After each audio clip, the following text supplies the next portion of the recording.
మహిళలు అభ్యున్నతి కోసం ఎన్ని చట్టాలు తెచ్చినా కూడా అవేమీ చెల్లుబాటు కావడం లేదు.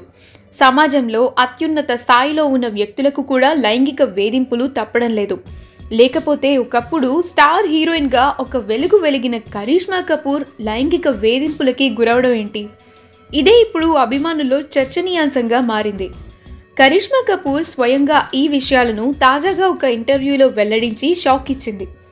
ఇన్నాళ్ళు ఆమె గుండెల్లో దాక్కున్న ఆ విషయాలు ఇప్పుడు బయటకి రావడంతో అందరినీ కలవరపరుస్తున్నాయి. ప్రముఖ బాలీవుడ్ నటి కరిష్మా కపూర్కు ఆమె భర్త సంజయ్ కపూర్ నుంచి విడాకులు అందిన సంగతి తెలిసిందే. అయితే ఎందుకు విభేదాలొచ్చాయి, ఎక్కడ సమస్య ఉందనే విషయం ఆమె ఎప్పుడూ పెదవి విప్పి చెప్పలేదు.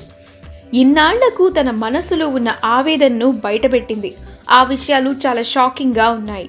తాము హనీమూన్కు వెళ్ళినప్పుడు తన ఫ్రెండ్తో ఒక రాత్రి గడపాలని తనను సంజయ్ కపూర్ బలవంత పెట్టాడంటూ కరిష్మా కపూర్ సంచలన విషయాన్ని బయటపెట్టింది.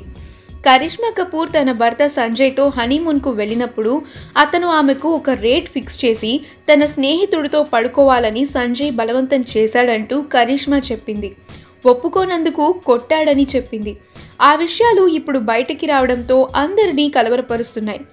ఆమె మాజీ భర్త చేసిన అరాచకంపై అందరూ మండిపడుతున్నారు. ఈ వీడియో కనుక మీకు నచ్చినట్లయితే మీ అభిప్రాయాన్ని కమెంట్స్ ద్వారా మాకు తెలియజేయండి. మా ఛానల్ని సబ్స్క్రైబ్ చేయడం మర్చిపోకండి.